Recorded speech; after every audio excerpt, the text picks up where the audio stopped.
Good morning, children. Welcome back to English online class of Sri Gokulam Public School, Guruvayur. I hope all my dear children are doing good and safe at home.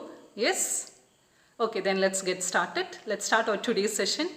Today we'll discuss the third chapter, The Shepherd's Treasure, from your supplementary reader text, A Pact with the Sun. I hope all of you received the text, A Pact with the Sun, right? Okay, let's move to the story. The story The Shepherd's Treasure is an Iranian folk tale. Iran is a name of a country. It is a name of a country in Middle East, one of the Arab countries. What do you mean by this folk tale? Folk tale, it is a tale or a story that was passed on from generation to generations by word of mouth, by orally. It doesn't have any written traditions. Now that we have printing press and all, it is scripted. We have the written text and all. Otherwise, it didn't have any written traditions. So let's move to our story, The Shepherd's Treasure. And who is this shepherd? Shepherd is a person who takes care of the sheep, who takes or who safeguards and feeds the sheep. And what do you mean by treasure? Treasure, it is a valuable objects like precious stones or jewels. It can be diamonds or any jewelry. So let's see what treasure our shepherd possesses. What is the treasure that our shepherd possesses? So this is a story about a poor shepherd. He is a very poor shepherd that he doesn't have a cottage of his own. What do you mean by cottage?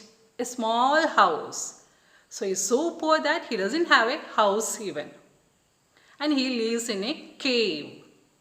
He is also uneducated. He doesn't know how to read or write. He is an illiterate person. Only because there are only few schools in those days. This is a story that happened long years ago. So in those days, there was hardly any schools. So he doesn't know how to read or write. He was uneducated.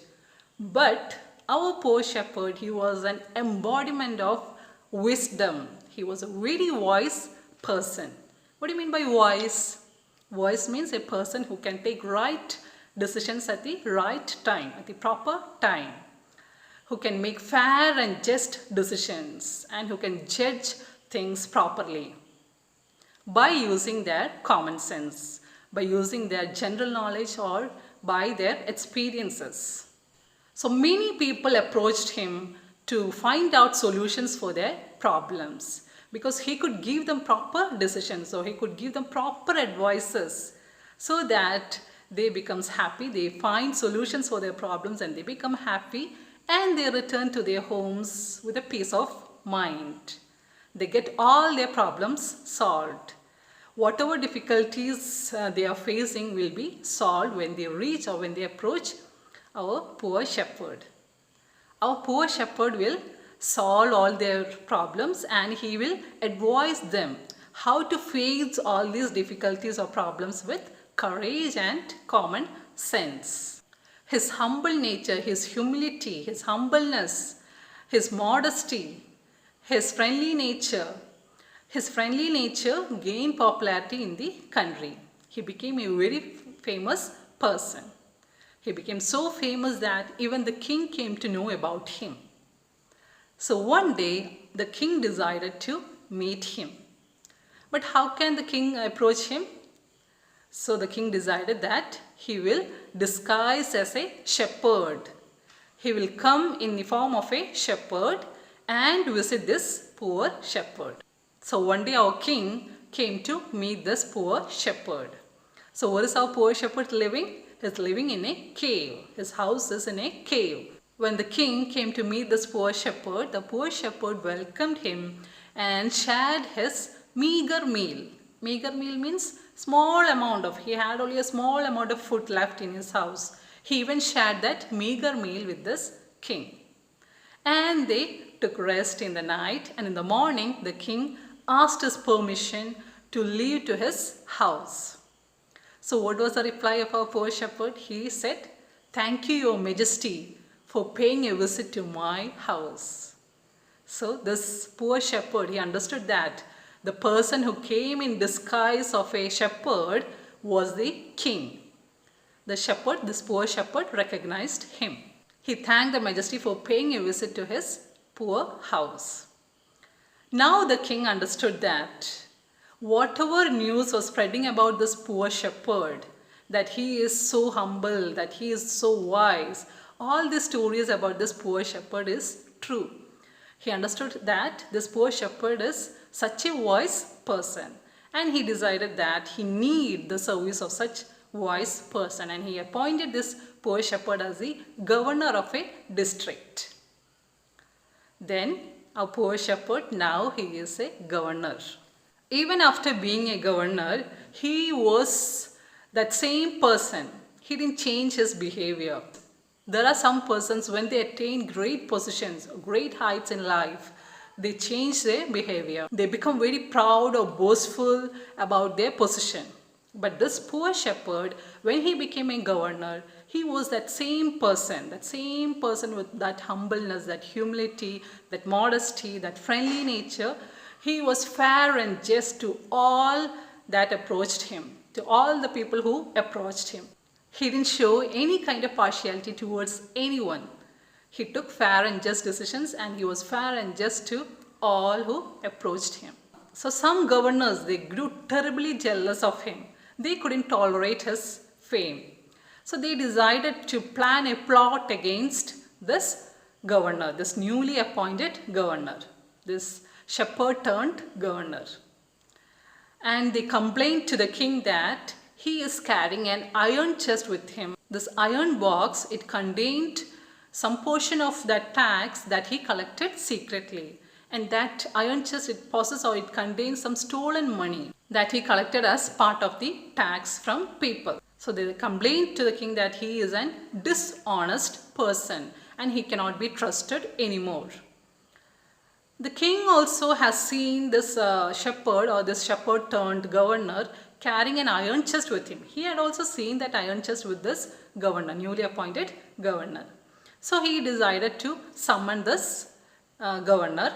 Summon means to call this governor, and he asked the governor to open the iron chest.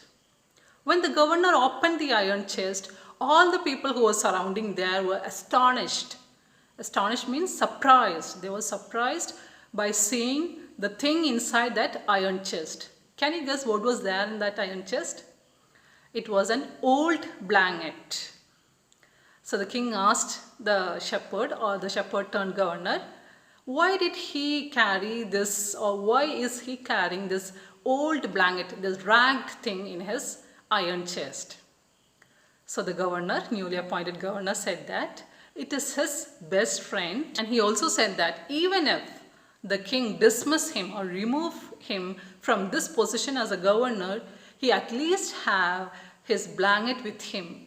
He at least have his only valuable treasure with him. The king, he felt very embarrassed. He felt very shy and ashamed when he questioned this governor, who was very famous for his humility and wisdom. He felt very ashamed. And how did he compensate for that? He made him a governor of much bigger district. And even all other governors also, they also realized that he is the humblest and the wisest person in the land. Here ends our story. So what is the moral that you receive from our story? The moral is that be humble, be simple, be trustworthy, be truthful throughout your life.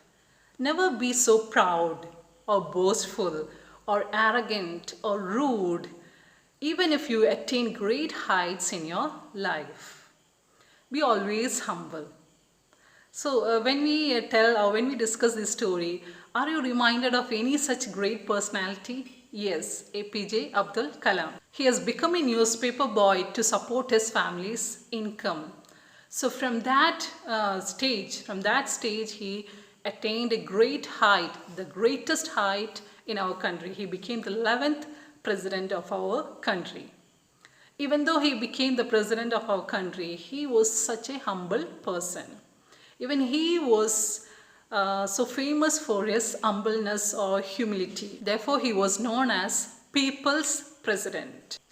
So I tell you that make APJ Abdul Kalam, your model for your future life. I hope you all enjoyed the story. You all understood the story. So read the story once more and also study the notes that are attached. That's all for today. Let's wind up the session. Wishing you all a very happy Onam. See you after Onam vacation.